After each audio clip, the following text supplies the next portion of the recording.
tonight. Praise the warfare. We are live. For those who want to join us, we are now live on YouTube. I'm going to make just an adjustment to praise the warfare. We are live on YouTube. And now that we are live, I am going to begin by saying Shalom Aleichem. Shalom Aleichem. Keep in mind that this greeting of Shalom Aleichem goes out to only the nation of Yudawape, the God of the Hebrews. Yudawape, also known in English as Yahweh. Shalom Aleichem. And this nation, the nation of Yudawape, was known today as the 12 tribes of the sons of Israel. That is according to the book of the King James Version of the Bible called Genesis, chapter 49, verses 1 through 28. You may want to make a note of that. Again, that is Genesis chapter 49,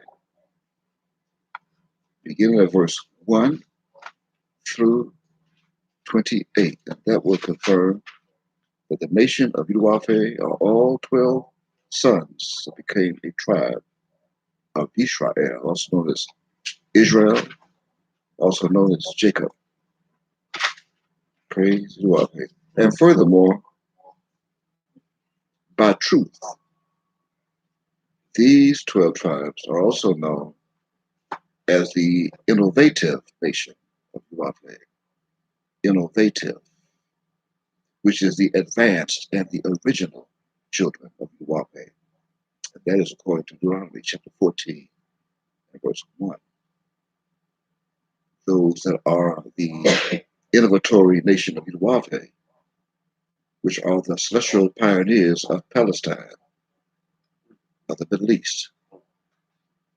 Therefore, I say unto all of those remaining 10 tribes of Lechem Shalom, to all of ye and you of the remaining 10 tribes over in Syria today, and welcome to our Sunday's edition of Precession. Those who are keeping record, this is Precession numbered as 98. 98. And just as the previous 97 precessions prior to this precession, we present this precession to all the worlds by the authority of our solar time, which is governed by the sun, which is now the beginning of the 23rd day of the 8th month, for the record. And this is also the 8th day into the 84th anniversary that the omniscient celestial soul and terrestrial body of the mighty God, Yudawape, came out of a Hebrew Israelite woman's womb of a bright pearl. And speaking of bright pearl, we are going to remind you that the mother, known as mother, this bright pearl, was her name. Her name was indeed Pearl. Praise warfare. Prior to her giving birth to her firstborn son,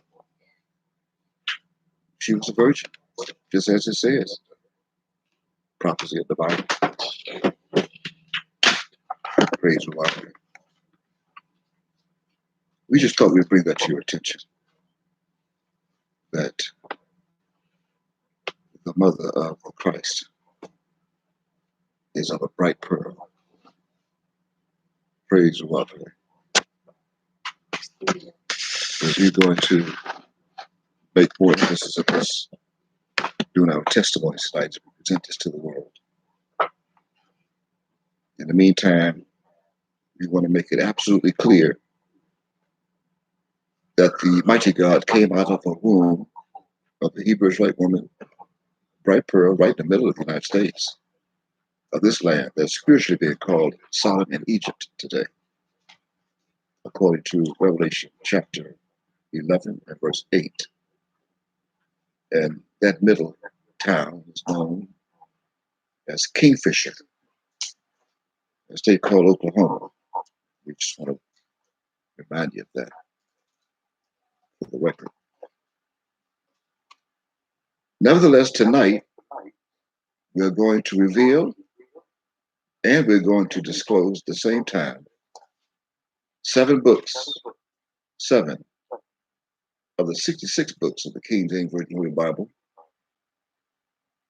So in order to join in with us as we reveal these 7 books of the King James Version Holy Bible, grab hold of your study tools. As a reminder, we should begin with the King James Version Holy Bible. Grab hold to your King James Version Holy Bible, your Strong's Exhaustive Concordance by James Strong, a very good synonym finder, preferably by Jerome Irvin Rodell, and grab a couple of very good dictionaries, a collegiate dictionary and an unabridged dictionary, usually by Merriam-Webster's, and a set of encyclopedias. And most importantly, we're also asking you to grab hold of something to write with, grab a writing utensil, something to write on, take notes. You're going to need these notes during your study to confirm for yourself what you're about to see and hear. Those who joined us on social media's YouTube tonight, even if you're watching this recording, you're going to have to take notes. That way you can confirm every single word that you're about to hear and see, even with the Hebrew characters that we're going to show you. We're going to ask you to take notes. And that way, during your own study moments, your privacy, the privacy of your own dwelling structure, you can see these facts for yourself and use them in your search for the truth. Praise you to God. And now that you have your study tools, your King James Version of the Bible, and all your study tools, and as I stated a few moments ago, tonight, we are going to disclose 7 books of the 66 books of the King James Version of the Bible, and all 7 are symbolized to the 7 angels of Revelation. And these 7 angels are the attributes of the Son of Yahweh. Same thing, which are in his soul. And these 7 books are also related to his soul of the 7 angels. In other words, for those who may not be keeping up, I'm going to make another extreme emphasis and say again in a different precept that all 7 books were sealed to behold the first chapter and appellation. In all 7 of those chapters, the first chapter that's related and connected to the Christ of Yahweh. In particular, by way of 7 appellations that reveals who the Son of Yahweh is, that was hidden in those 7 books of their first chapter and of their first verse, as in chapter 1, verse 1. And with that said, the first book on the agenda of these 7 is known as Revelation, which is also the last. So I'd like for someone now to read Revelation chapter 1, beginning at verse 1. Someone please read that. And you may not see the readers, for those who are on YouTube, but you hear their voices, which is also a fulfillment of prophecy. To hear their voices is a fulfillment of prophecy. You heard the angels' voices, but you did not see them in Revelation. So would you read that, please? And I quote Revelation 1, verse 1, the revelation of Mem Yud Kuf, Yud He Wav He, Christ, which Yud He Wav He gave unto him to show unto his servants things which must shortly come to pass. And he sent and signified it by his angel unto his servant Yohanan, John. Okay, also known as John, as they have it printed here.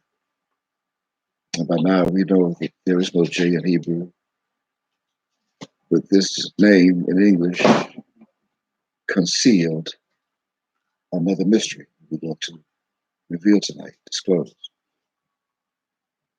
But as I reiterate for a moment, we went over this verse several times throughout the years. And during those several times, we also disclosed that this revelation is of who the Son of Yahweh is, the Christ.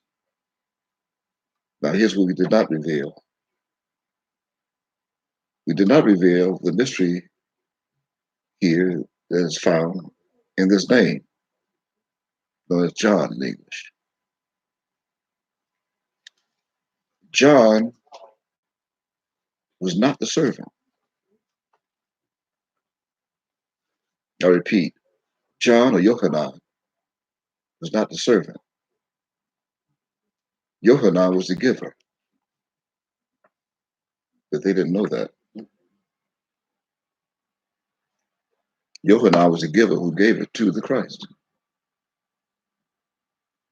And before we get deep into that, please read verses 2 and 3.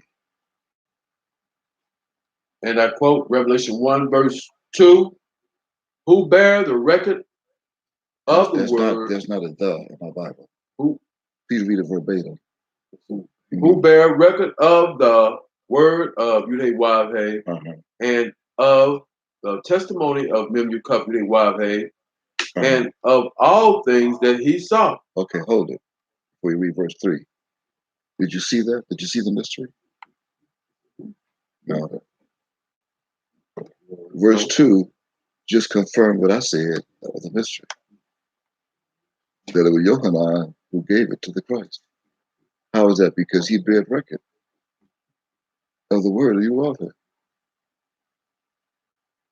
In other words, John or Yohanan was the giver who bear record of the word of Yahweh that was hidden in another book called John. And now all you have to do is find out who is the word. And we can assure you that this is something that you never knew or saw before. Right? This is proven in verse 3. Read verse 3, please. Revelation 1, verse 3. Blessed is he that readeth, and they that hear the words of this prophecy, and keep those things which are written therein, for the time is at hand. Are we going to prove, please walk and told after that, the voice that you heard is the voice of Daniel, also known in the Bible as Daniel. Are we going to prove that this Yohanan or John was the giver of the word to his Christ? Now, in other words, the first appellation of this first book is found in chapter 10, beginning at verse 1. And this will explain why I have a rainbow-like turban on my head tonight. So I pray that you who will join us on our teleconference line is sitting down in a nice, comfortable seat. I also pray that you who are watching and join us on YouTube, even if you're watching the recording video, at this time I'm going to ask you to please take a seat. Sit down, because if not, you're going to be knocked off your feet. What I'm about to reveal tonight is going to knock you off of your feet. So sit down, so you don't hurt yourself. In other words, we are about to disclose and reveal something to this planet they call Earth, which is really my ear, the ear of Teth. That's never been disclosed and revealed before, or even known before, since it was sealed over 3,000 years ago. Something that only the soul that signified it and then sealed it can explain. And that would be the son of Yudwalke. That means the soul that comes along 3,000 years after it was sealed, when he comes in the last days to reveal it, then you'll know who it is.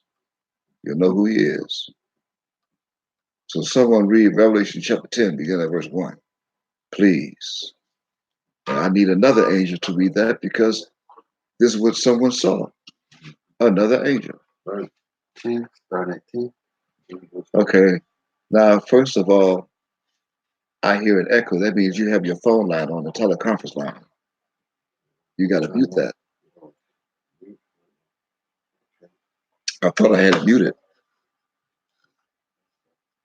Okay, can I still see you not muted on that? So I'm going to mute that. I thought I had all lines muted.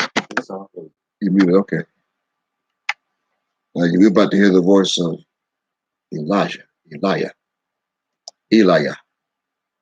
Would you read that, please? I quote. Revelation chapter 10, verse 1. Okay, and I quote.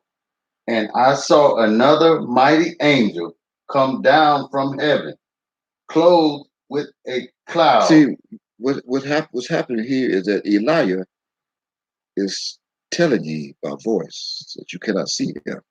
What he's looking at right now. He's looking at another mighty angel of the seven. See, there's 7 angels in total. You never saw this angel before tonight wearing something on his head. Same soul, different angel. And Elijah is telling you that he saw another mighty angel come down from heaven. You have to know where heaven is. It's only one heaven. Not heavens, one heaven. The same heaven as in Genesis chapter 1, verse 1. Now read the rest of that after heaven. Clothed with what?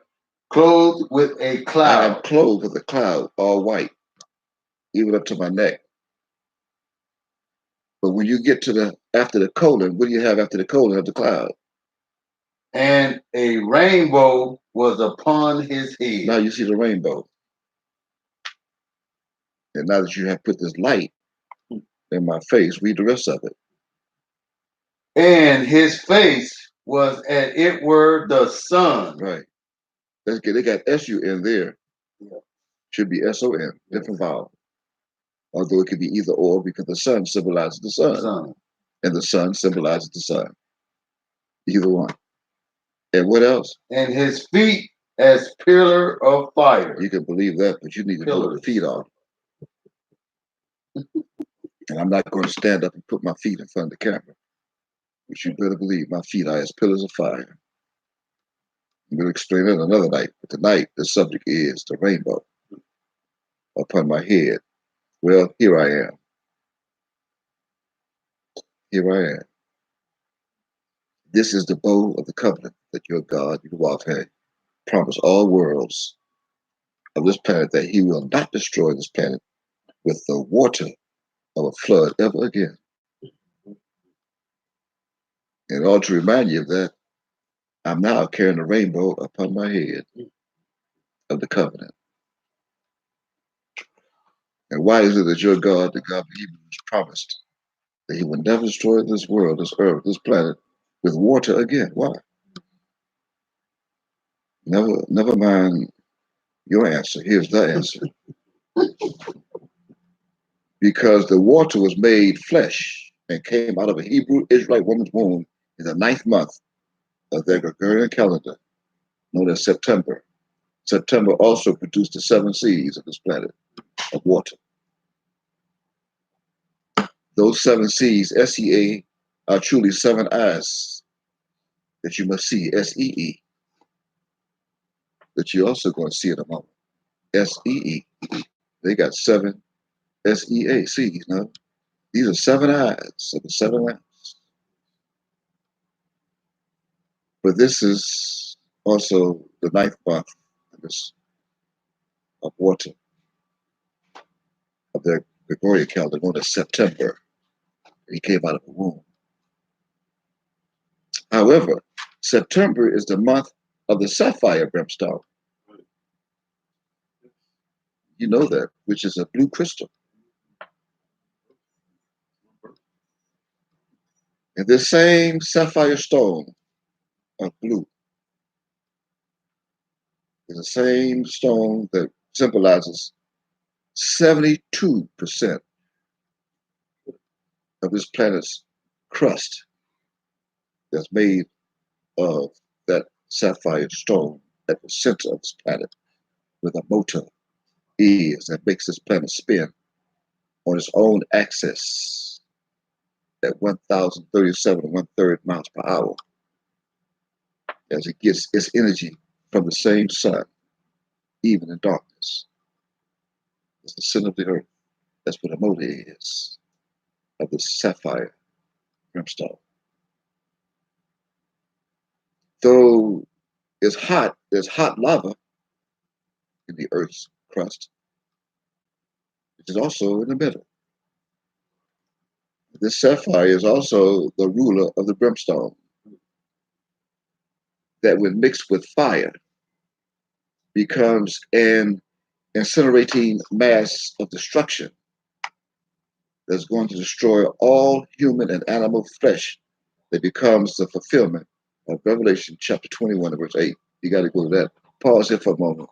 Somebody read Revelation chapter 21, verse 8, and you're going to just find out why your God promised you that this world, this earth, will not be destroyed with the flood of waters anymore, and not ever again, but with fire, with the sapphire of brimstone and fire.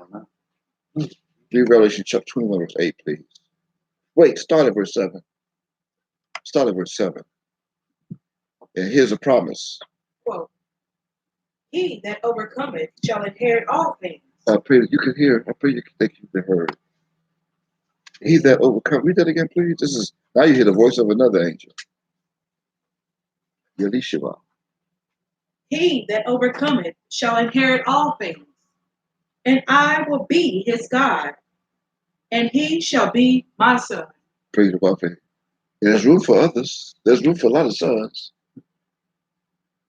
But this son, Yelishua, is taking on a personal level to assure you that if you become a son, then you're going to inherit all things. You will overcome it. You got that? Now read. See, you have to believe on. That's another of the books. We're going to get to that of the other John. But there's some who are going to be afraid. But the other book of John, we're going to read in a moment, you're going to see that you have to believe on a certain name. And then the same one will give you power to become a son of your warfare. Read verse 8 now, please. Revelation chapter 21. But the fearful and unbelieving, and the abominable, and murderers, and whoremongers, and sorcerers, and idolaters, and all liars shall have their part in the lake which burneth with fire and brimstone, which is the second death. That brimstone is of the sapphire brimstone. And when it heats up, next to certain elements that are in the earth and in the ships. The ships have the same brimstone and fire. Science is called a laser beam, a laser light. That light is going to light up a lot of bodies, destroy them, incinerate them to nothing. Not even ashes, to nothing. And it only pertains to what she just said, Elisha Buck, which is read. The fearful, the unbelieving, do not believe, and the abominable, men laying with men, women laying with women, and abusing the children, the same lay, and murderers, those who are violating our law. Thou shalt not kill, not necessarily physically, but murdering our people in their minds to keep them away from the Christ.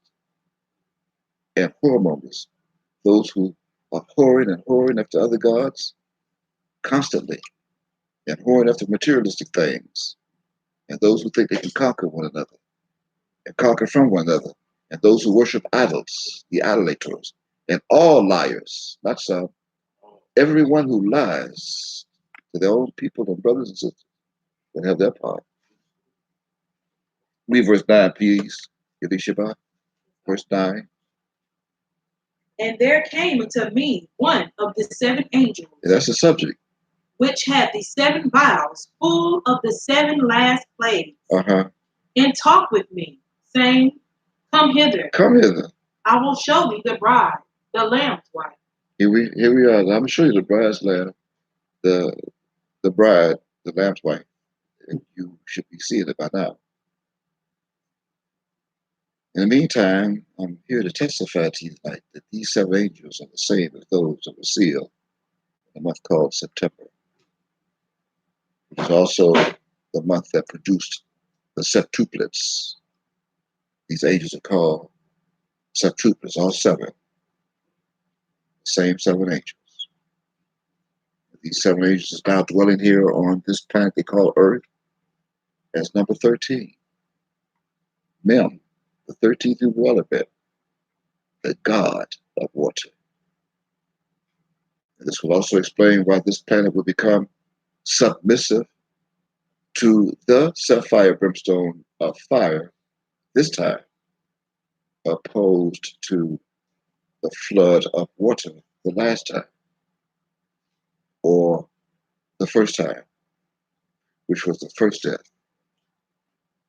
That is as a result of the promise that was made by your God, Yahweh, the God of the Hebrews, who placed a bow, B-O-W, which is opposite and backwards as Wav, W-O-B, of many colors to be seen in the white clouds upon the earth, as ruled by men. That was also sealed by that same number, 13. With that said, now turn to the book called Genesis, the very beginning, which is one of the seven books. Chapter 9. We're going to come back to Genesis, which is one of the seven books tonight about subject. But read Genesis chapter 9, as in September, the 9th month.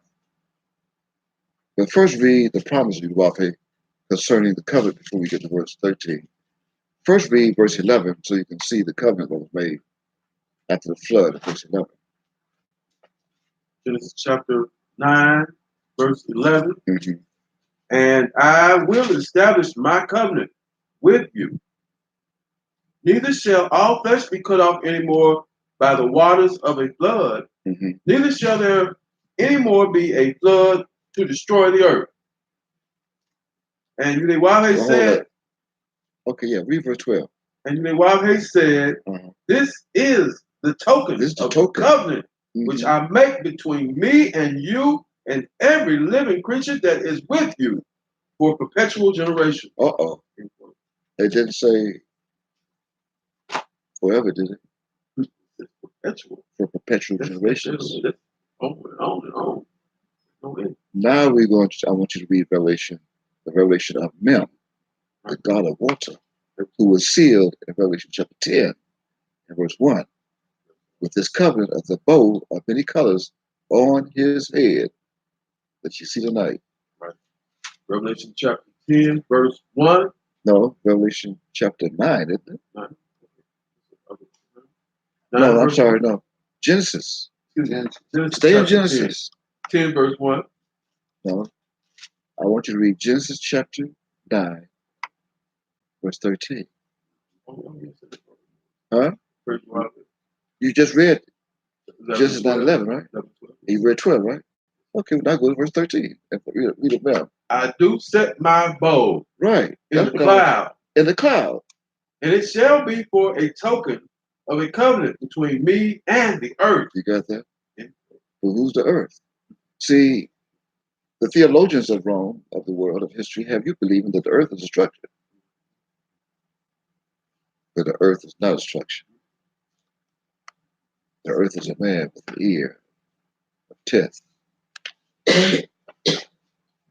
Right? Prove it. Go to look up earth. And you can concordance. Someone look up earth and you can concordance. And let's prove it.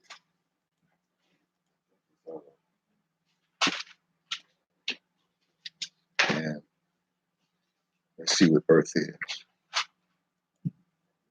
Be a strong concordance. You have it. You found it? Strong concordance. EARTH they have. So we're letting you do this. So others can bear witness for themselves of you, of your testimony.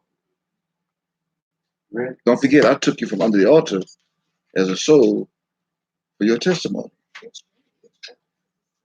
Right? Okay.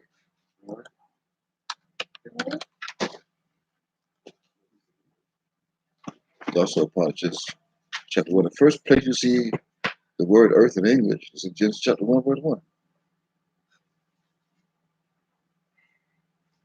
So did you find it? 776. 776. That's the one you're going to read. You're going to read it. What's 776?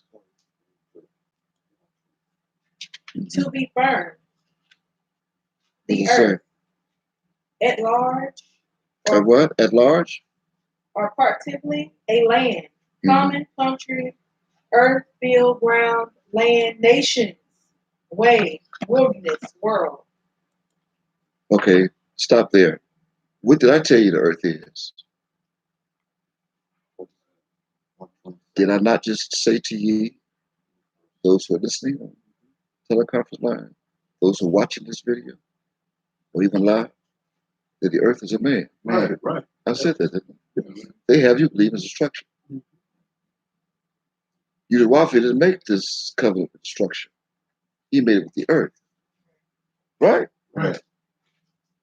But they gave you, James Strong gave you reference 776. All right? I beg to differ. Because the first, someone read Genesis chapter 1, verse 1.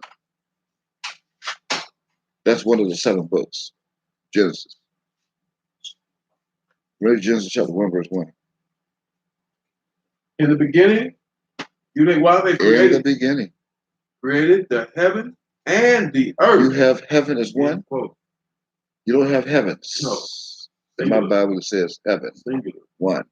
That heaven is the mind. It's one earth. Right? Yes. Now, those who go to church and following the false prophets and false shepherds, the preachers and the pastors, the reverends, the deacons, they're led to believe when they read this verse, some of you have been reading it all your life, you think is the physical heavens, they're under the impression that you die and you go to heaven. Right. And they think that this earth is a structure. But how could they know the beginning when the structure was created? And most scientists agree. They take you back, they say billions of years that this earth existed. They don't know exactly where. But that earth is a man. James Strong gave you reference H776, didn't he? He's a liar. He didn't know. Now read verse 25, same chapter, Genesis chapter 1. Read verse 25. Quote. And while he made the beast of the earth after his kind. Hold it. Take your time. I'm revealing something. Read it again from the beginning, verse 25. And I quote, and while he made the beast of the earth. This beast is of the earth. After his what? Kind. After his kind. And what else? and cattle after their kind, Cattle after their kind. and everything that You have a creepeth upon copy? the earth, And everything that what creepeth upon the earth upon the after his earth. Now all kind. of a sudden you have UPON, upon the earth, Right. after his kind. And you walk and saw what? And you while we saw it, it was Now if good. you look in your concordance, you'll find two different references. You're going to find this very same 776, right? Of the first earth.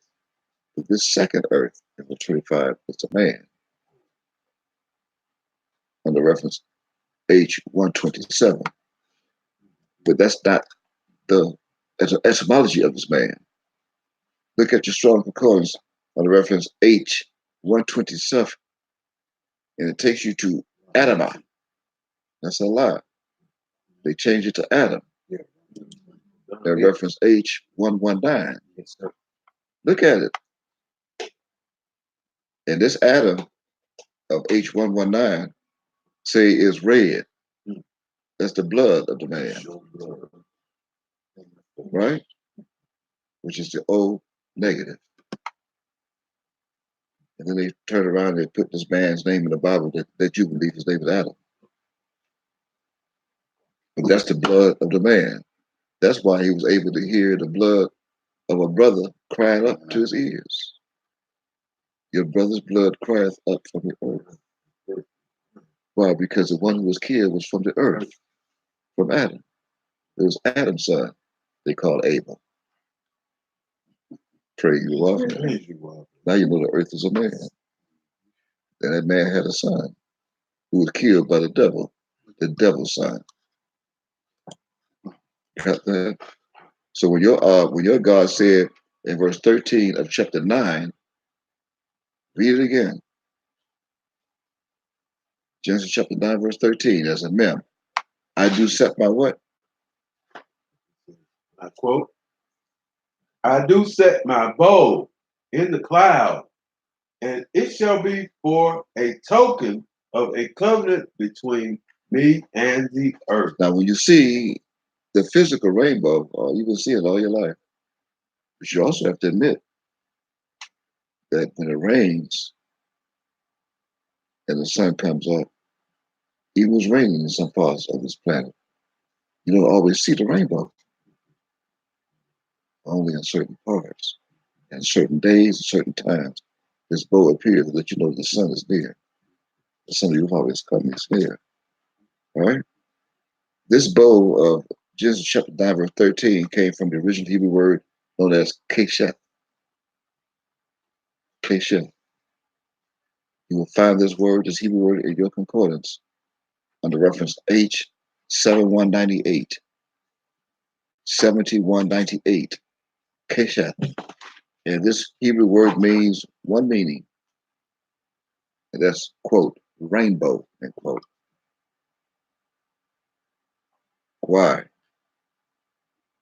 Because the water of rain, when mixed with the sapphire brimstone, creates many different colors, consisting of aluminum, even aluminum oxide that bears a formula of A dash the lowercase a dash the uppercase A 1, 2 with the 0 of the O of the atom of the blood, and 3, the Trinity, with traces or trace amounts of elements such as iron, titanium, chromium, copper, which is the same color as my skin, and magnesium from mem, created by mem, magnesium that can heal. And my body is full of magnesium. All I have to do is touch and can heal. Physically, spiritually, and mentally. This bow that created the sapphire stone is typically blue in color, like September. But natural, fancy of which sapphires also produces the colors known as yellow. Look at my head. Yellow, purple, orange, and green. Even the parti sapphires that show two or more colors. P-A-R-T-I, parti sapphires, which means part, like a part-time, or how hardly ever shows up. Keeping in mind that this is the same rainbow of Revelation chapter 10, verse 1. Now read verse 14 of Genesis chapter 9, verse 14. And I quote, "And it shall come to pass, when I bring a cloud over the earth, that the bow shall be seen in the cloud." You got that? How could a bow be seen in the cloud? The cloud, the cumulus cloud, just caused the rain. This cloud is not the cloud that you think it is. This cloud is a cloud of people. That Yudawafe bring a cloud over the earth. And this earth is not what you think it is. It didn't say over the land. Did it say over the land? Over the earth. Now, could you imagine if your mind stayed on that carnal mindset that you think that Ab can bring a cloud over this whole planet, when sometimes the planet is on the dark side? How are you going to see the cloud? When one side is dark, the other side away from the sun is dark. The other side is light to the sun. How the whole earth going to see it? The planet. Verse 15 clears it up. Read that, please. "And I will remember my covenant, which is between me and you and every living creature of all flesh." That means wherever this cloud, wherever this rainbow is in this cloud, that's where you're going to be. "And the water shall no more become a flood to destroy all flesh." I promise. Read verse 16, please. "And the bow shall be in the bow. And I will look upon it, that I may remember the everlasting covenant between Yudewave and every living creature of all flesh that is upon the earth." Now, that does not take away when you do see the rainbow that Yudewave, you know, is the sign, it's the inside. That your God is keeping that promise to have his son with thee of that cloud and the bow.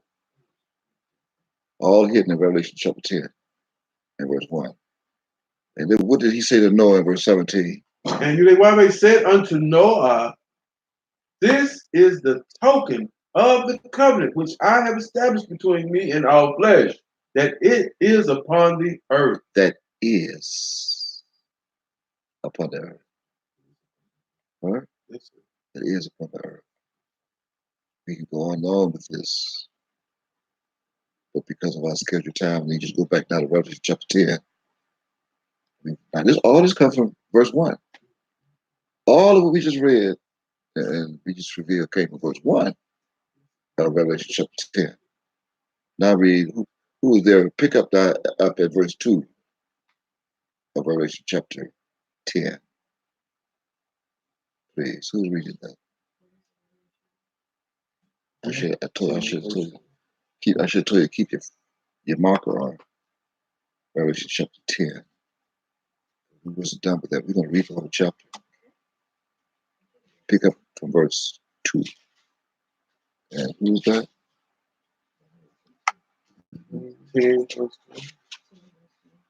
Chapter 10, verse 2. And he had in his hand a little book open. Oh. And he set his right foot upon the sea and his left foot on the earth. Hold it down. Here's another English transliterated trick. This C is S-E-E. Not A, not S-E-A, not A. You cannot see. So you cannot see S-E-E with an A. Why? Because the A is for acute of your God, your welfare. And A is also for the apex, which is for Adam, the earth, the man. However, tonight, I'm going to set my left foot on what's left This is a revelation of the earth that is revealed from the beginning of Genesis chapter 1, verse 1. That was created with mind heaven. That's part of the 7 books, a manipulation of which all 7 came from this little book called a King James Version Holy Bible. That is that little book. The King James Version Holy Bible is that little book. But first, before I reveal that, read verse 3. Sound like Deshaun is reading. Another voice. And cried with a loud voice as when a lion roareth. And when he had cried, 7 thunders uttered their voices. 7 thunders uttered their voices from one soul. See, that thunder couldn't be what you thought it was that you experienced as the lightning flash when you hear the sound of thunder. But that voice would be as the sound of many waters, as the sound of thunder. Read verse 4, please, Deshaun. And when the 7 thunders had uttered their voices, I was about to write. And I heard a voice from heaven saying unto me, seal up those things which the 7 thunders uttered, and write them not. Don't write them. Why? Because I am the author of all the things that were sealed in the book called Revelation. The only thing you can do is read and hear their voice. Now read verse 5, Sean. And the angel which I saw stand upon the sea and upon the earth lifted up his hand to heaven. Verse 6, keep reading. And swear by him that liveth forever and ever, who created heaven and the things that therein are, and the earth and the things that therein are, and the sea and the things which are therein, that there should be time no longer. Now check this out in verse 6. Don't you see heaven there too? One heaven and the one earth. That's the same heaven and earth from Genesis chapter 1, verse 1. Read verse 7 now, please. But in the days of the voice of the 7th angel, which he shall begin to sound the mystery of Yahweh, shall be finished as he hath declared to his servants the prophets. Now this is the 7th angel tonight. Verse 8. And the voice which I heard from heaven spake unto me again, and said, go and take the little book which is open in the hand of the angel, which standeth upon the sea and upon the earth. Read verse 9. And I went unto the angel and said unto him, give me the little book. And he said unto me, take it and eat it up, and it shall make thy belly bitter, but it shall be thy mouth sweet as now honey. I'm giving you that book to read, to eat it up. I'm giving you that book to eat. It's going to make your belly bitter, but it's going to be sweet in your mouth like honey. Read verse 10, verses 10, 11, please. And I took the little book out of the angel's hand. I'm giving it to you tonight. And do what? And it was and ate it up. She ate it up. And it was what? It was in my mouth sweet as honey. And as soon as I had eaten it, my belly was bitter. Wow. That means a lot of things you're not going to be able to take. It's powerful. Read verse 11, please. It's the last verse, 11. And he said unto me, thou must prophesy again before many peoples and nations and tongues and kings. Praise the Lord. Told Now, with that said, and revealed, the second book. Remember, Revelation is the first. The second book is related to this 8th month. And also the name that was read before John. The name that was read before John, which is Zechariah. So turn to Zechariah chapter 1. So we'll read that verse 1.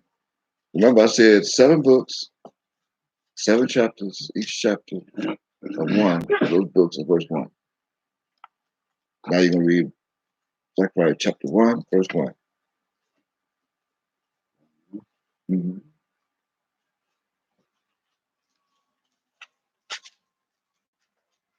In the 8th month, in the 2nd year of Darius, came the word of Yahweh unto Zechariah, son of Berechiah, the son of Eoh, the prophet, saying, Hold it down. Stop at verse 1 for a minute. As we pause here for a moment. I have to make an extreme emphasis and announce at the same time that this is a lie.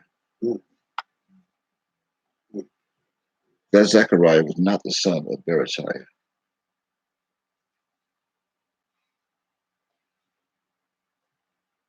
This Zechariah, the theologians of Rome, of England, did not know who the Zechariah belonged to. They put Berechiah. They weren't supposed to know. This Zechariah is the son of Yohanan.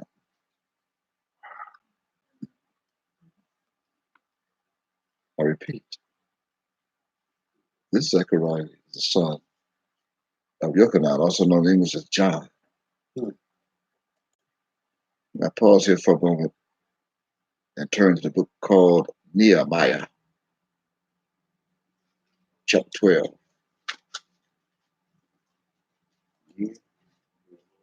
Nehemiah chapter 12.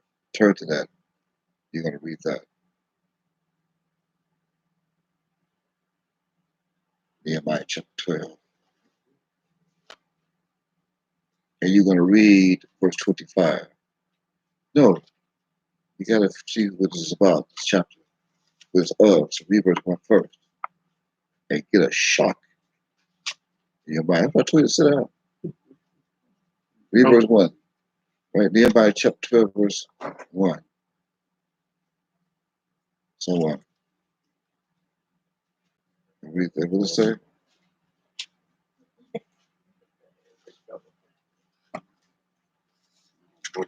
Now these are the priests of the Levites that went up to Zerubbabel. That went up with Zerubbabel. Went up with Zerubbabel, the son of Shealtiel. And Joshua. No, that's Joshua. Joshua. They put O. I mean, they put an E. Right. Wouldn't no E. Yes. And Joshua. Yes, and Sariah. Sariah. Yirmiyahu. And Yirmiyahu. Ezra. And Ezra. Stop there. See, Yahshua was there. It's still nice. Right. Yahshua was there as a Levite, which means that he was a priest. Right. The high priest. Right? Now stroll on down to verse 31. Read that, please.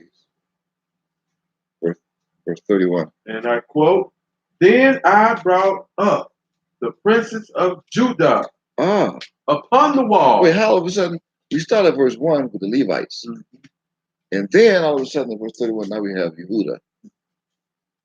He brought upon the wall. Upon the wall, and appointed two great companies of them that gave thanks. Whereof one went on the right hand upon the wall toward the dung gate. Toward the dung gate. Now, that's a terrible gate. Not the good gate. Not when you want to be associated with the dung gate. You don't want to go through that gate. Ooh, verse 32. And after them went Hosea and half the princes of Yehuda. Keep reading. And Azariah, and Ezra, and Meshullam.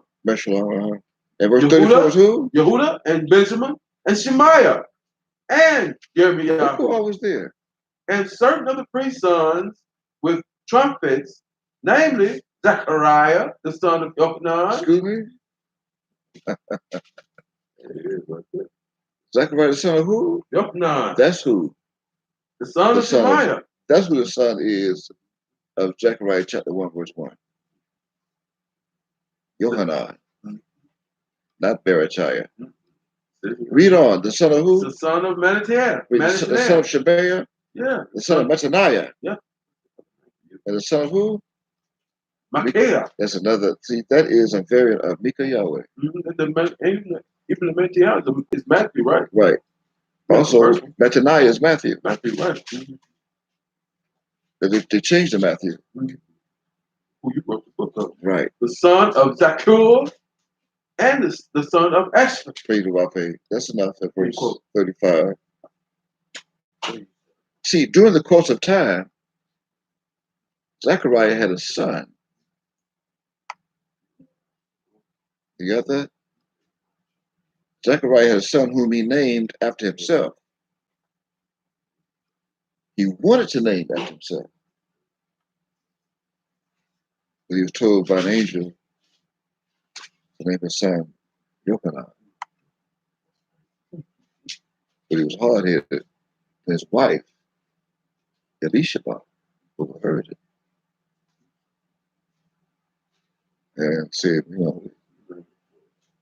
My husband, hard-headed. That angel came and told him to name that boy, to name my son, Yochanan. But he wanted to name him after himself, Zechariah. Yep. Prove it. Turn to the book called, this is the third book, called Matthew. We're going to get the first verse, the first chapter. Remember, I said the first chapter, first verse. Go to Matthew and I read chapter 1, verse 1.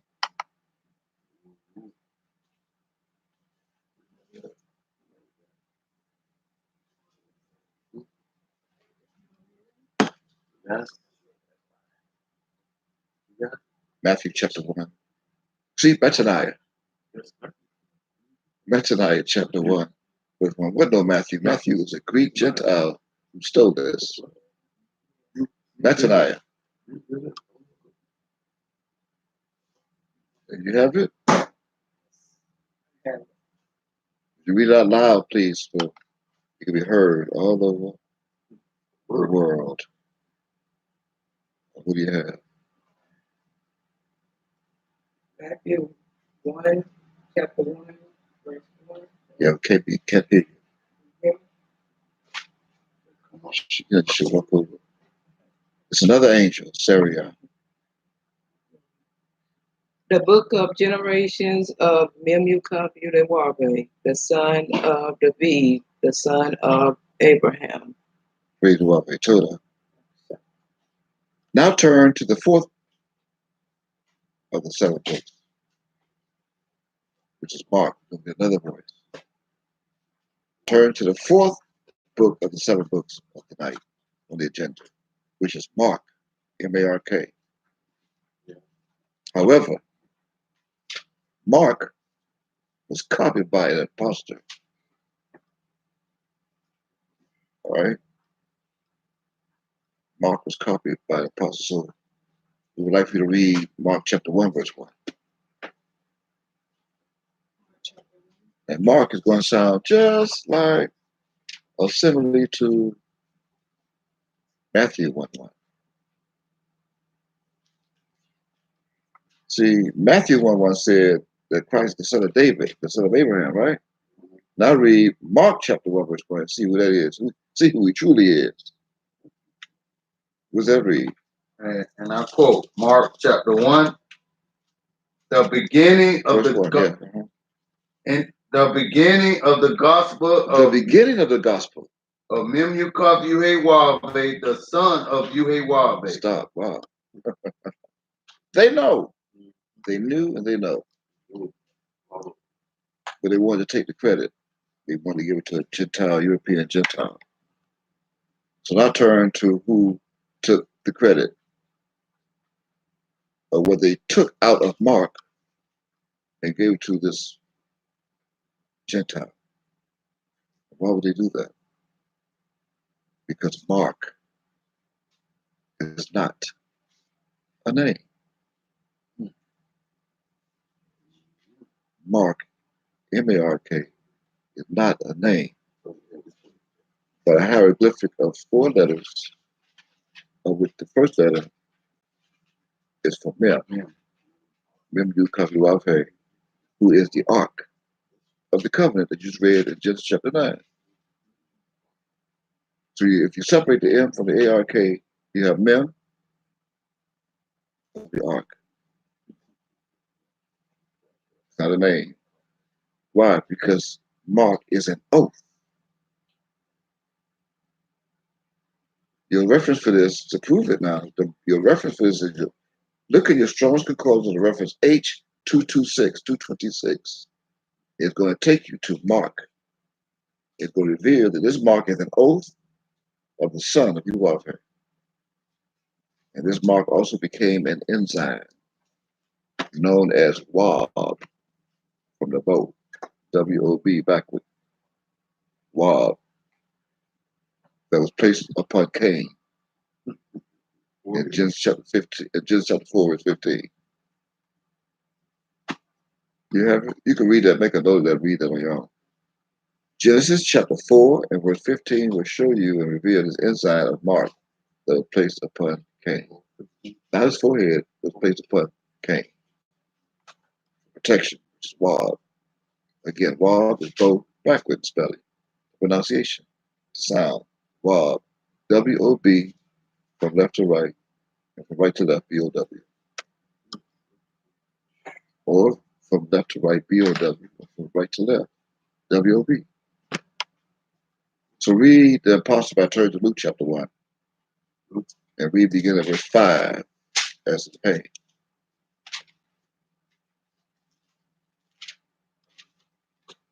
Yeah, Luke chapter 1, verse 5, please. Nice and loud. Quote, there was in the days of Herod, the king of Judea, a certain priest named Zacharias. Ah, see, they put an S. See the liars? You see the tricks? Put an S opposed to an H. Why? Because they tell you this S is related to the Son. So they put S. It's a code between themselves that you know who is who. From part 1. Remember? There's no old, no news from part 1. Of the course of who? Of the course of Abiah, and his wife was of the daughters of Aaron, and her name was Elizabeth. This is the same Elizabeth that was back in the days of Egypt, whose soul continues. Remember, Aaron was back there too, and so was Elizabeth. Read verse 6, please. And they were both righteous before you. Check that out, righteous. Walking in all the commandments and ordinances of Mem Cup, blameless. Read all the way to verse 14. You got to get the foundation, okay? And they had no child because Elizabeth was barren, and they both were now well stricken in years. And it came to pass that while he executed the priest's office before Mem Cup, no, before Udewape. Before Udewape, excuse me, in the order of his course, according to the custom of the priest's office, his lot was to burn incense when he went into the temple of the Lord Mem Cup, Udewape. Right. Now read verse 10.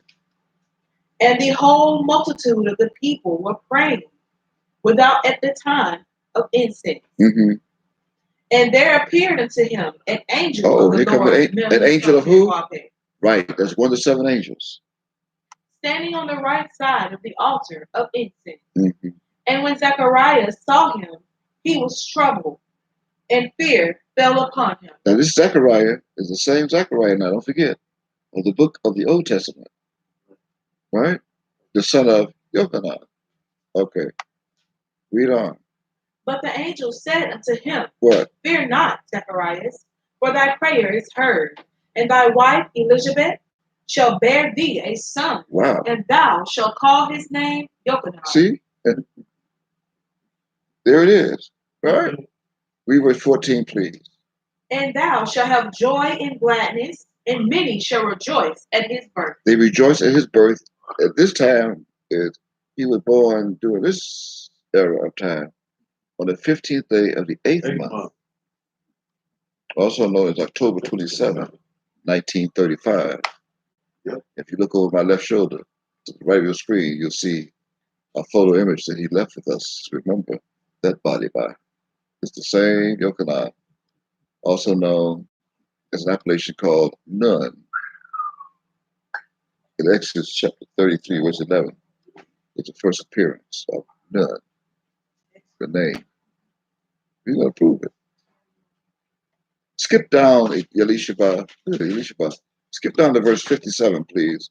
Now that we know who his name was supposed to have been by the authority and the commandment of the angel, right? Read verse 57, 58. Read all the way to 61. Let's see what happened. Now Elizabeth's full time came that she should be delivered, and she brought forth a son. And her neighbors and her cousins heard how Mem Cup Udewape had showed great mercy. Even the neighbors heard? And her cousins heard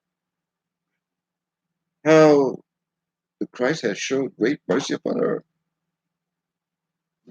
An old lady like that having a baby? Oh, that's right. Wow.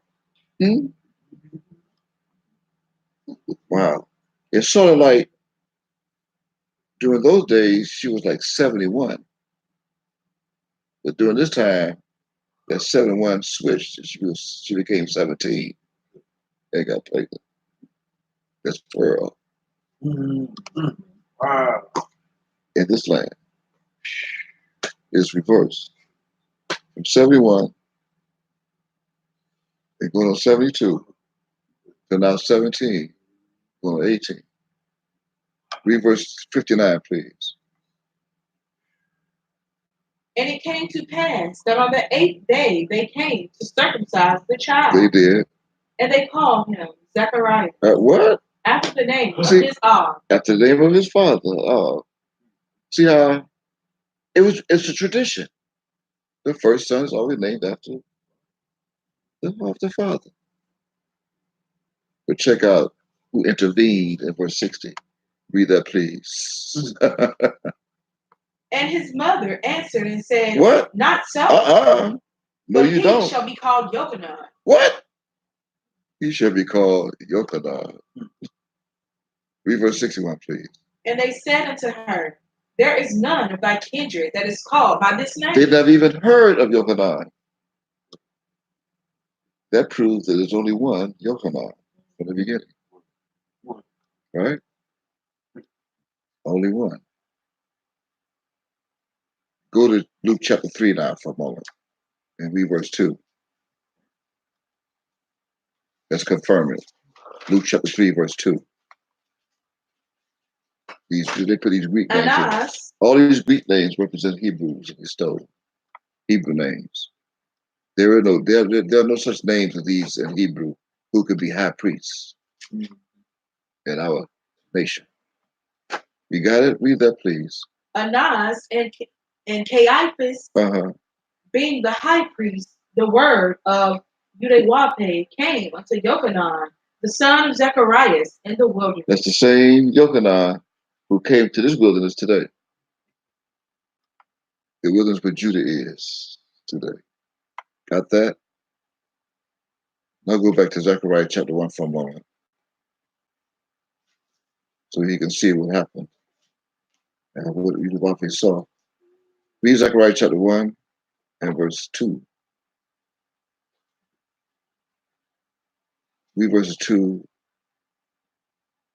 through 5.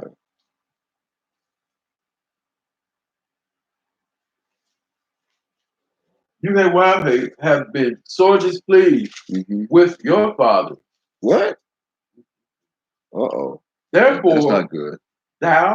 Say thou unto them, Thus saith Udewape of hosts, Turn ye unto me, saith Udewape of hosts, and I will turn unto you, saith Udewape of hosts. But ye not as your fathers, be ye not as your fathers, unto whom the former prophets have cried, saying, Thus saith Udewape of hosts, Turn ye now from your evil ways and from your evil doings. What? But they did not hear, nor hearken like unto me. Huh? Saith Udewape. Okay, hold it for a moment. Why are they so hard here? That sound like Judah. That sound like Judah. You don't have to read any further of that for right now. Because our subject right now is Yochanan. Now that we found out that Zechariah was the son of Zechariah, whose name was told and commanded to be Yochanan, right? But Yochanan was here from the beginning. He kept coming in different names. Right. Yep. Oh, our kept coming to us in different names, different bodies. He did it that way to prove to Cain, and Satan, the devil, from the beginning, that he's God. And though he gave Cain 6,000 years to rule, he was here watching Cain rule to see if he can do it. Right. So, who is this John or Yochanan in Hebrew? Really? even from the beginning, in another terrestrial body at the end. Well, let's turn to John chapter 1. It's another book, right? Here's another book of the seven, John chapter 1, verse 1. John chapter 1. Someone read verse 1.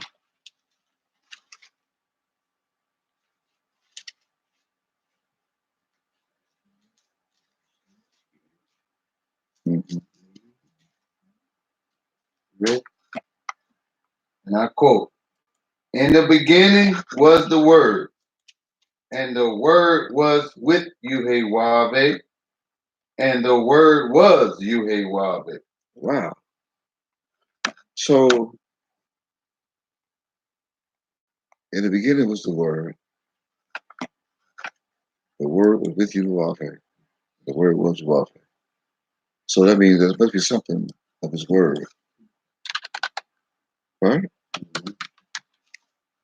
So, something's hidden in His Word, W-O-R-D.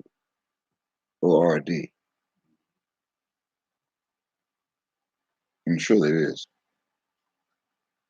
Something is hidden in this Word. I strongly believe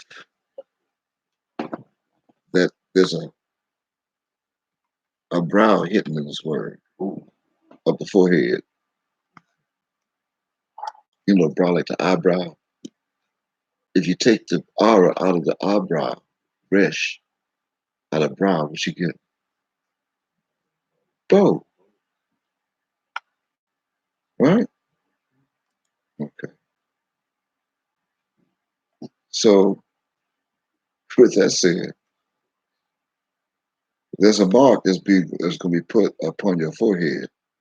But the first one to get a mark upon his forehead would be the son of the Wafa. So that means this mark, this forehead would have to be created from the 13th Hebrew symbol known as Mem. Is that right? Okay. With that said, this same forehead was shown to Aaron. Remember Aaron? And then that through time, that forehead that was placed on Aaron eventually got back to Mem, to the Christ. Someone turn to Exodus chapter 28. Read verse 38. Read verse 37.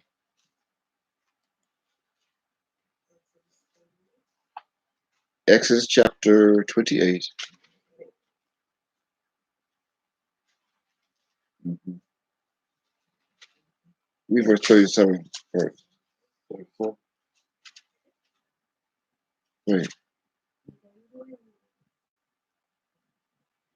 And Yeah. thou shalt put it on a blue lace, that it may be upon the With the batar. matar, upon the forefront of the matar, it shall be. Now, it's matar, right? Or did you need to, you can't go any further until you know what that is. This matar is also was created from Mem. Everything that you're about to read was created from Mem. This matar is what I have on my head right now as a rainbow of different colors. It's called a turban in Hebrew. It's a turban. It's a turban worn by the high priest. You got it? His reference for this is Strong's H4701. You got it? H47, make a note. H4701 comes from the Hebrew word known as Mishtafa. Mishtafa. Or Mishtafeth. Right? It's a turban of the high priest. And I have one tonight that's like a rainbow. This is coming from Revelation chapter 10, verse 1. You got that? Okay. Now, Yali Shabbat, Read verse 38. And well, you can also see, as you just read, there's a blue. There's supposed to be blue in the matai, the turban. That blue is also of the sapphire, brimstone of September. You got it? All this is connected to the son of Luafa. Read verse 38, please. And it shall be upon Aaron's forehead. Upon Aaron's forehead. Now, this Aaron is only an allegory. It ain't Aaron who you think it is. It's a double A. Well, how you spell Aaron? Double A. I told you before, it can't be no CEA because the A is for acute and apex. The name Aaron means the light bringer. That means somebody bringing light to you tonight with this colorful turban on their head. The light bringer. Look it up. That's what it means. Aaron means light bringer. It's a strong component of the reference H175. 175, Aaron. And when you look it up, you're going to see it means the light bringer.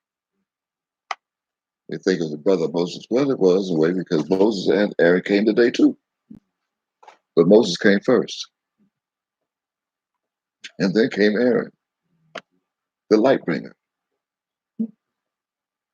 All right? Now read that again. Elisha, verse 38, please. And it shall be upon Aaron's forehead, that Aaron may bring the iniquity of the holy things. Bear. That Aaron may bear the iniquity of the holy things, which the children of Israel shall hallow in all their holy gifts. Mm-hmm. And it shall be always upon their forehead. Upon his forehead. Upon his forehead. That they may be accepted before the Lord. Now, this is chapter 28, right?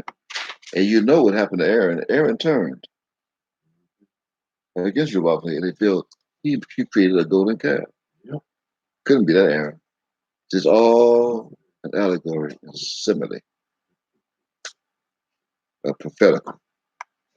Why? Because this hallow, they also turned into a wing, and they stuck you with Halloween, that you worship the ghosts, like Aaron did, ghosts and goblins, monsters, like Aaron created a calf. So it couldn't be that Aaron, right? However, there's something about the forehead that was supposed to be on Aaron's forehead, right? The word forehead in English comes from the Hebrew word. You can look in your concordance, on the reference H4696, Mushka, or Mushta, right? Look it up.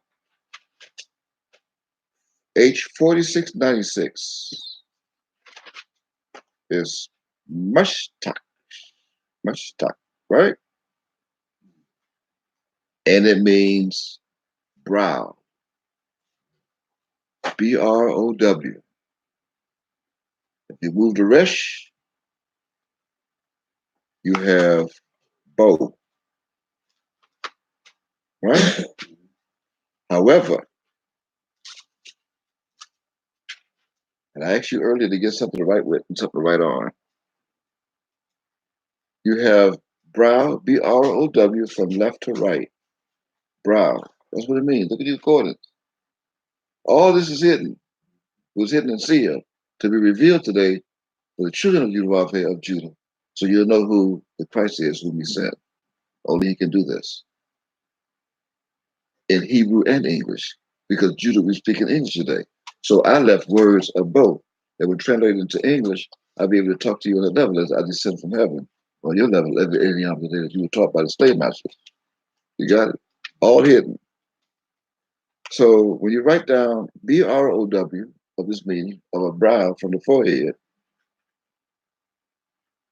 I'm also going to give you the word that's made flesh. But the word at the beginning from John chapter 1, verse 1, right? So now that you write down brow, right? You move the R, you got bow. Now, when you put the R back into B-R-O-W, brow, now you're going to go from right to left, and you're going to write W-O-R-B, but you're not going to write the B. You're going to turn the B backward, and you're going to have D. Now you have what? W-O-R-D. In the beginning was the word. John chapter 1, verse 1. The word was with you, the warfare, and the word was you, the warfare. I pray that you're following this by revelation. Now go back to John chapter 1 and read verse 1 again. As we now know with the forehead. And see, I have to put this mark, the same mark, I have to put upon your forehead. But I'm going to put it in your forehead. Not on it, not like the mark of the mark of the other beast. Remember, there's two beasts in Revelation chapter 13, right? Two beasts. It's the good beast. Beth from the east. Right? Read John chapter 1 and verse 1 again, please. And now you may get a better understanding and look very closely at the word, word. In the beginning was the Word, and the Word was with Yahweh, and the Word was Yahweh. Now, when you look at word in English, now you go backwards. You got and turn that D into a B. You have B-R-O-W, the brow of the forehead. Why? Because in the beginning, Yahweh created the heaven and the earth. That earth is a part of the body. That earth, that's spelled in English E-A-R-T-H, is the ear of Tav. So you have E-A-R, right? Well, and then you have T-H. T-H is Teth. So now you separate the E-A-R with the ear of the forehead, because the forehead has the ear of the head, right? So now you have E-A-R and then you're left with Teth. Why? Teth is a symbol of the ear. This is Teth. This is Teth. Take a good look at that. I'm just going to show. This is Teth. In Hebrew, they have it in different ways. This is also Teth. Square. See, they printed a lot of Teth different ways. This is Teth. And then they come with another font of Teth. Right? But this Teth is actually the earth of the man, the ear of the man. Because when you turn it a certain way, you have the ear, the symbol of the ear. The left ear, the right ear. You see it? Right. That's the earth. E-A-R, the ear of the man. Teth. Praise the warfare. Praise Yahweh. But look at the first word in chapter 1, verse 1 of John. What's the first word? N. I-N. I remember my started this way back in 1979. He still hadn't finished it. He was teaching on N for months. It's this two-letter English word, I-N. Inside this I-N, you have Yud and you have Nun, Sophie. You have to have Nun. You have I-N in Hebrew, Yud, Nun. It was also God, Nun, from Yohanan. But in English, I'm going to prove it in a moment. But in English, you have what N means. What does N mean? It means a primary preposition denoting fixed, a fixed position in place, time, and state, in the beginning of a certain position, in a certain place, a time, and state. This whole, what they call planet, has a name in the Bible. It's not what you think it is, but in the Bible, this whole planet is called Eden. Eden. They call it the Garden of Eden. Whatever they want to call it, this is Eden. It's not what you think it is. It has a motor.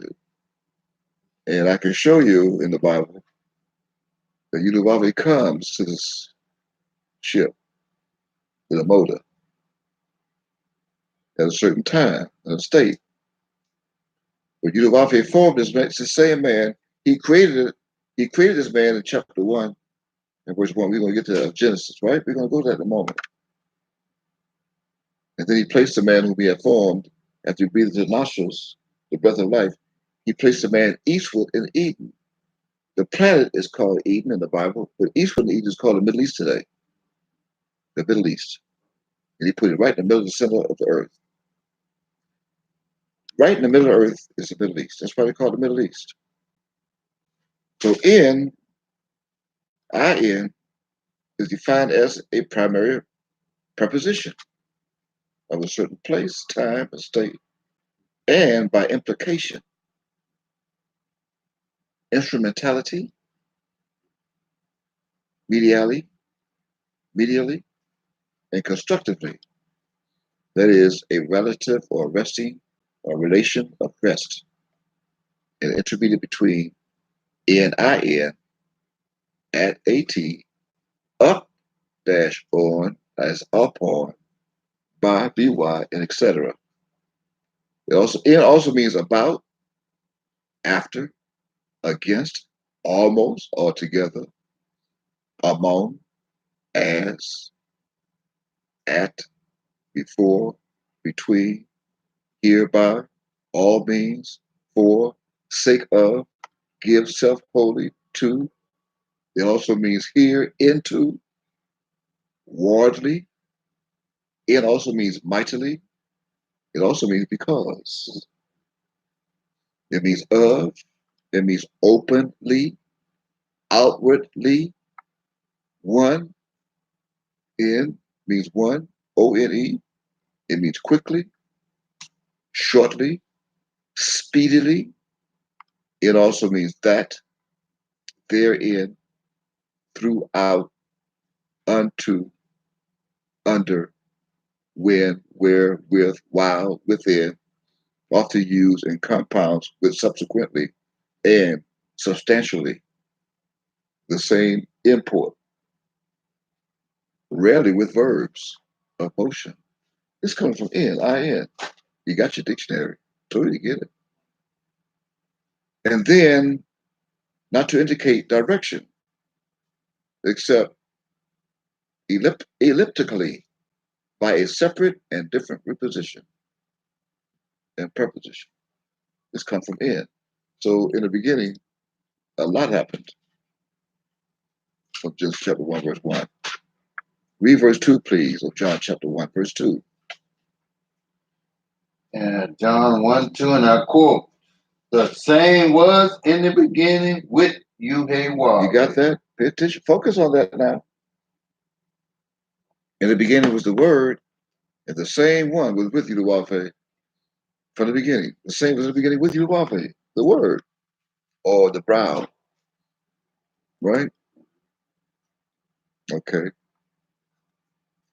Now, let's see. Can adjust the volume.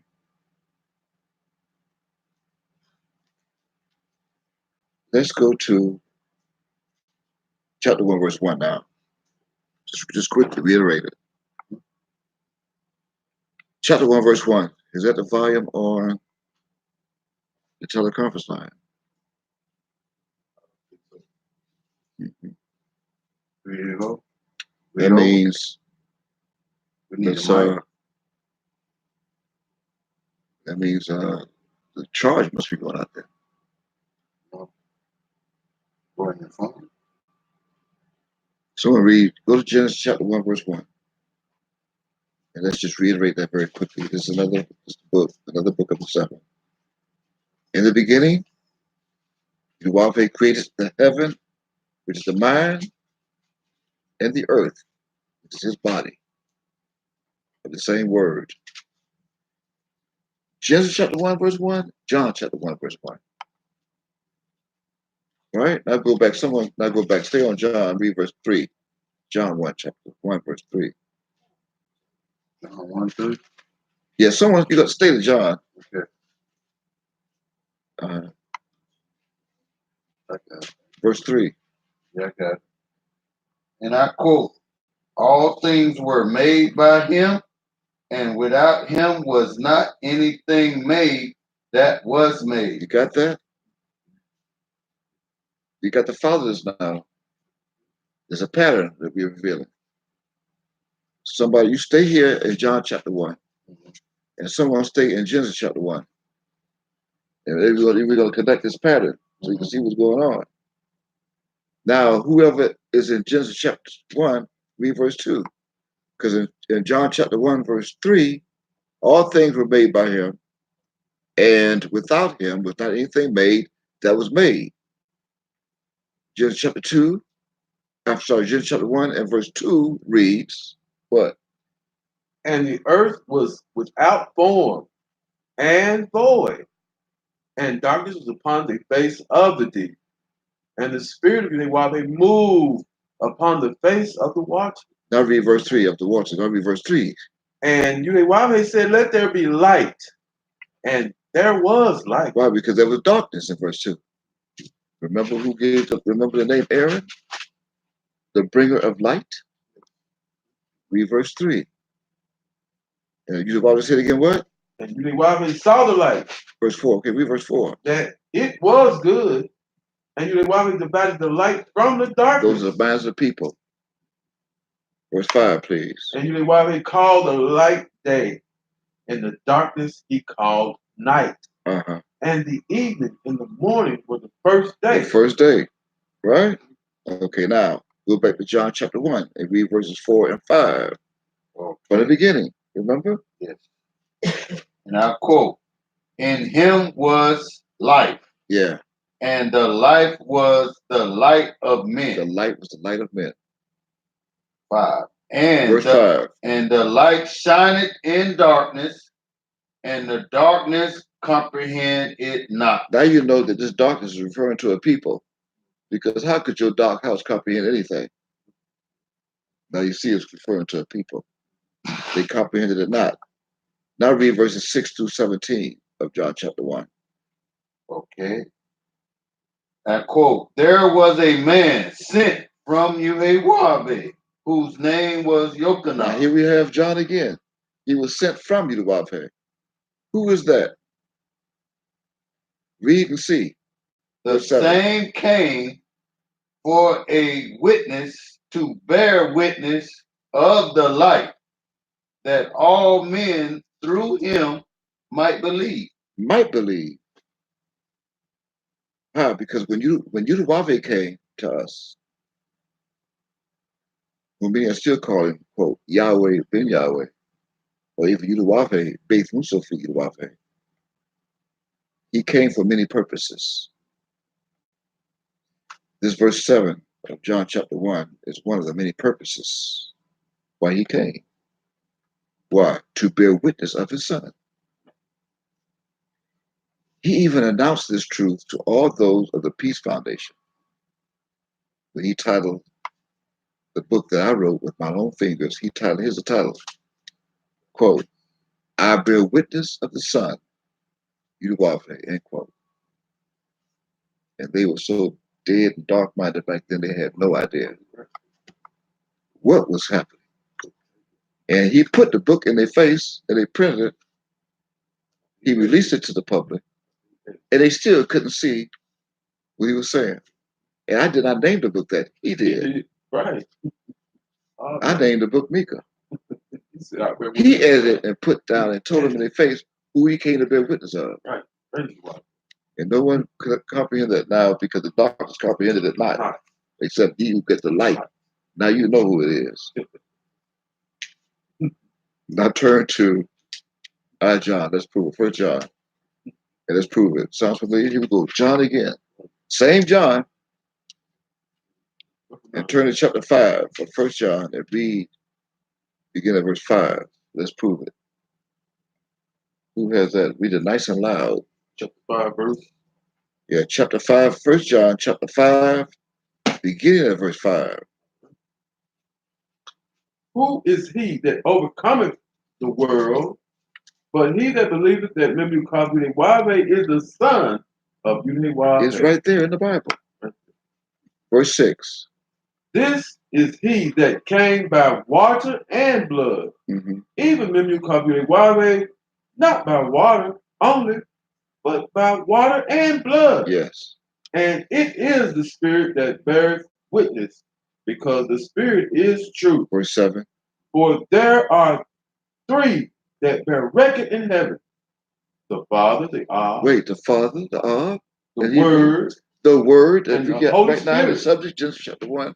And the Holy Actually, Spirit. John chapter 1, verse 1. And the Holy Spirit. The Holy Spirit. And these three are one.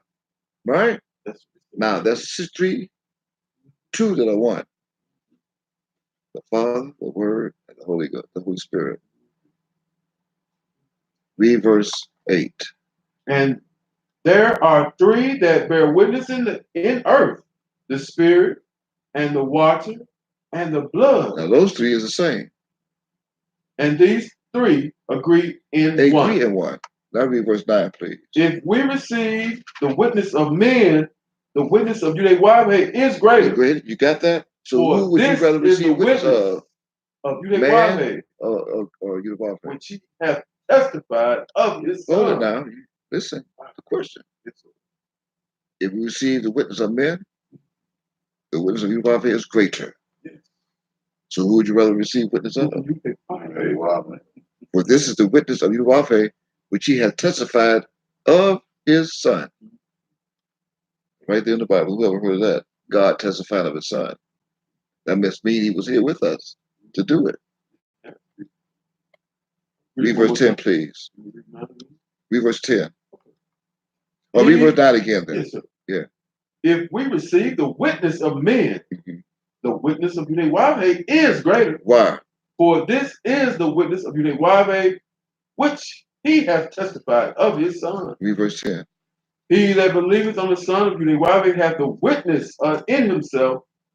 He that believeth not, Yudhe hath made him a liar, because he believeth not the record that Yudhe gave of his son. Wow. What?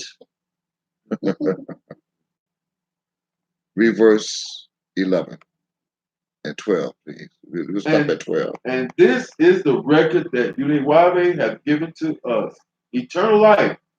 And this life is in his Son. Wow, verse 12. He that hath the Son hath life, and he that hath not the Son of Yudhe hath not life. That's simple and clear. Go back now to John chapter 1 and read verse 8. 8? No, start verse 7 again. Yeah. Read verse 7 again. So now that we put that together, now you can read verse 7 with the comprehension, right? Because the darkness comprehended it not. All right. But now you read verse 7, let's start with light. 7. The same came for a witness to bear witness of the light, that all men through him might believe. Yeah, right. Read verse 8. He was not that light, but was sent to bear witness of that light. Now who is it speaking of? Now you know who it's speaking of. Speaking of John. Yochanan, right? Yochanan. Which is another appellation of Yudhe. That's the nun. He's none. And you got the son of none. Also known as Joshua, the son of none. Right? Read verse 9, please. Because that light was the what? That was the true light. That was the true light. Which did what? Which lighted every man that cometh into the world. Hold it. You get that? Now you got to connect that to Genesis chapter 1, verse 3. Go back and read that now. Genesis chapter 1, verse 3. For the sake of time, you have it? I ask someone to stay. If not, I'll read it. I'm going to read it for the sake of. And Yudhe said, "Let there be light." Let there be light. And there was light. There you have it. In connection to John chapter 1 and verse 9. All right? Now read verse 10 of John chapter 1. All right. And I quote, he was in the world, and the world was made by him, And that's Yudawave who made the world. and the world knew him not. Why? Because they thought he was the Son. Sound familiar? They thought he was the Son. Read verse 11, please. And he came into his own, and his own received him not. Why? I wonder why. See, they couldn't accept it. Who do you think they're speaking of now? Read verse 12 and find out. But as many as received him, Received to who? them Received gave who? The Son. Son. Not the all. Yes. They received him. But they did what? He To did what to them who received him? gave he power To them gave he power to become the sons of Uawabe, even to them that believe on his name. The name. The name Mem Yu Kafi Wafe. Read verses 13 through 18, please. Okay. Which were born not of what? Which were born not of blood, nor of the will of the flesh, nor of the will of man, but of Uawabe. That's we just read that. He was born of not of water and of blood only, right? But water and blood. Read verse 14, please. And the word was made flesh and dwelt among us. Yes. And we beheld his glory, the glory as of the only begotten of the Father, full of grace and truth. In the beginning was the Word. You go back to the Word, you got brow of the forehead. From Genesis, the earth. From Genesis chapter 1, verse 1, same word was made flesh. In Genesis chapter 2 and verse 7, he breathed into his flesh and man became a living soul. Read verse 15, please. 15. Yochanan bare witness of him and cried, saying, this was he of whom I spake. He that cometh after me is preferred before me. Yes. For he was before me. Wow. Yes.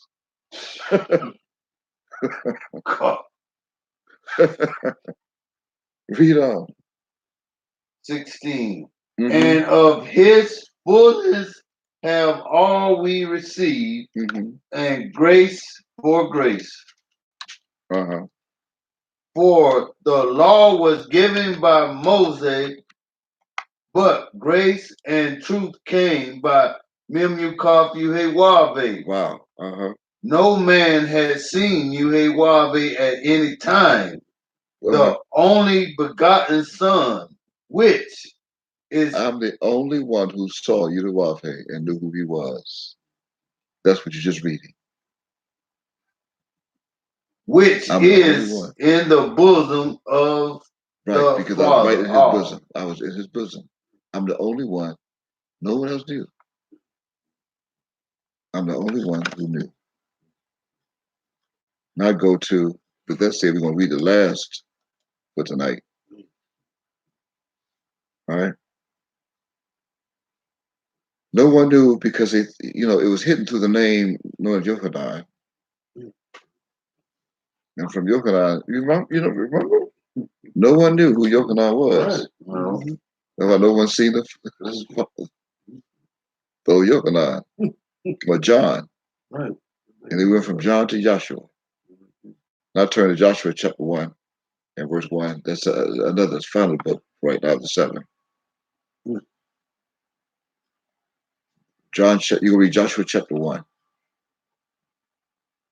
And yes. Start at verse 1. Remember? And I quote, Joshua chapter 1, verse 1. Now, after the death of Moshe. Wait now, you got to take your time and look at this. This is deep. What happened after the death of Moshe? the servant of Yudewave, it came to pass That what? that Yudewave spake unto Joshua, the son of Nun, Ah, the son of who? Nun, Mm-hmm. Moshe's minister, saying, Mm-hmm. Moshe, my servant, is dead. Now therefore Wait, arise. what happened to Moshe? Died. So no wonder Ab came back as Moses of Israel. Now therefore arise, go over this Jordan, thou and all this people unto the land which I do give to them, even to the children of Israel. Every place that the sole of your foot shall tread upon, that have I given unto you, as I said unto Moshe, from the wilderness and this Lebanon, even unto the great river over Euphrates, all the land of the Hittites, and unto the great sea toward the going down of the sun shall be your coast. There shall not any man be able to stand before thee all the days of thy life. What? As I was with Moshe, so I will be with thee. So I will not fail thee, nor forsake thee. Be strong and of a good courage, for unto this people shalt thou divide for an inheritance the land which I swear unto their fathers to give them to them. Okay. I think we got now. Who is Joshua? Now go to Exodus chapter 33, please. Exodus chapter 33, which would be the first place in the Bible where you're going to see the name Joshua. The very first verse of the Bible from Genesis chapter 1. And Yudewate said unto Moshe, Depart and go up hence, thou and the people which thou hast brought up. You have Exodus chapter 33, verse 11. Oh, please. I said what? Yeah, no. Exodus chapter 33. Sorry if I did. Because we really, chapter 33, verse 11. Okay. And Yudewate spake unto Moshe face to face, as a man speaketh unto his friend. And he turned again into the camp. But his servant Yeshua, the son of Nun, a young man, departed not out of the tabernacle. Okay, now Joshua was the son of Nun. Who is Nun? N-U-N, Nun. Go to the word Yochanan and look in the concordance. You can start at H3083 for John. You're not going to find John in part 1, or what is known as the Old Testament. But you will find Jonathan. You're not going to even find Yochanan. Remember you read Nehemiah? You read Zechariah, the son of Jonathan? All right? Now go to your strong concordance reference H3083, 3083. You're going to find what they have is Yohanan or Jonathan, Yohanathan. Right? It's spelled from right to left. Yud He Wab Nun Tav Nun Sophie. Inside this name is Nun with the Nun and Nun Sophie in between Tav. Or Tav, right? Yes, sir. But that's not the name. The name comes from the etymology of the name, which are two. The first is 3068, reference Strong's H3068, which is Yud Wabhe. Yes, sir. And then it gives you H5414, which is Nun. Or they gave you Nathan. It's not so. Yes, sir. So what they did was they disguised this and put it under euphemism as Nun. And letting you know all the time that Yohanan is Nun, who's also Yudawabhe. That's who he is. That's why no one else was named the Son of None, except Yahshua. No, all the time, Yahshua is also the Christ. Praise the Lord. That's what the Jews call the Christ, Yahshua. That's to a whole lot of other people. Mm-hmm. Praise the Lord. That's just a little bit of revelation we gave you tonight on the rainbow. From Genesis chapter, actually from Revelation chapter 10. From back to Genesis chapter 1, John chapter 1, Mark chapter 1, Matthew chapter 1, verse 1. Huh? Now, the last one, Micah chapter 1, verse 1. Go to Micah chapter 1, verse 1 now. We read Zechariah chapter 1, verse 1. All these verse 1s in chapter 1 is related to the Christ. Praise the Lord. No one has ever worn a rainbow on their head in the history of this world with a white cloud on his body of sackcloth. I'm the only one. I'm the only one who knew how to do it, when to do it, why to do it, under I-N, the beginning. And here I'm at the end. I'm the first and I'm the last. I told you I would be that, right? Yes, sir. Yes, sir. I am Mem, I'm Mem Sophie. Anoki, right? Anoki Mem, Anoki Mem Sophie. Right? Which is, which was, and which is come. Praise the Lord. Praise you, well. The Almighty. Right? The great Prince. Great. Read Micah chapter 1, verse 1, and then we will. Now quote. Yes. The word of Yuhewah. The what? There's a word again. The word. See, you thought this was the word of Micah. Right. But the word of Yahweh is telling you in Micah chapter 1, verse 1 that Micah is the word of Yahweh. From chapter 1 and verse 1 of John. The word. Reason give with understanding and comprehension this time. The word of Yuhewah that came to Micah. Mem Yukaf Yuhewah. Yeah. The Morsite.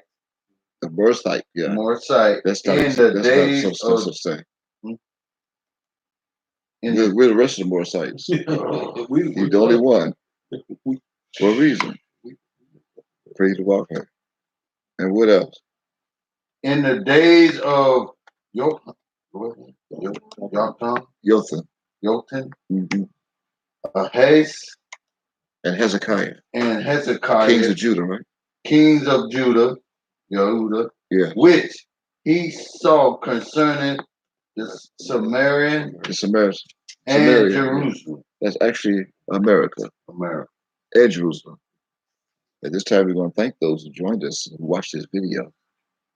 Those who joined us live, we pray that if it's your God's will, that you come home to him. I just explained to you and testified that it is his will. Those who are lost, sitting in darkness, come to your God. Although the light is here, but many cannot comprehend the light. They still sit in the darkness. Come to your God through Rapha. Come to the light. Even if you cannot comprehend it, it's there. And you comprehend and receive. We're going to go into our editorial again. We're thanking those who have joined us, those who are on our teleconference line. Then we're going to go into our editorial very briefly. If you are on live stream on YouTube and you'd like to join us in our editorial, then please dial this number, 831-221-6177. Again, 831-221-6177. Dial in, you can join us, you can hear testimonies and little current events that we're going to share, maybe a little weather report tonight you want to hear. You need to know what the weather is. Here we are on November 3rd of the calendar. Right. And we have blizzards already. Blizzards in this land. All over. Cold. Signs. These are signs. Pray to our prayer. So with that said, thank you once again. Told out to those who joined us. Share this video with others who walk in darkness. As we share this with you who are in the light. With that said, those who are online, hang in there. We're going to disconnect from YouTube. With that said, we say to my people only over in Syria, the Middle East, the islands all over the world, this planet.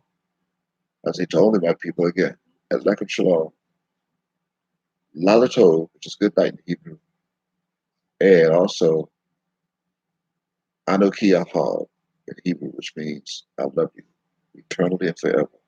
And so do your God. Your God loves you first. I love you second. Praise the Lord. With that said, Lakim Shalom, praise the Lord, and Toda.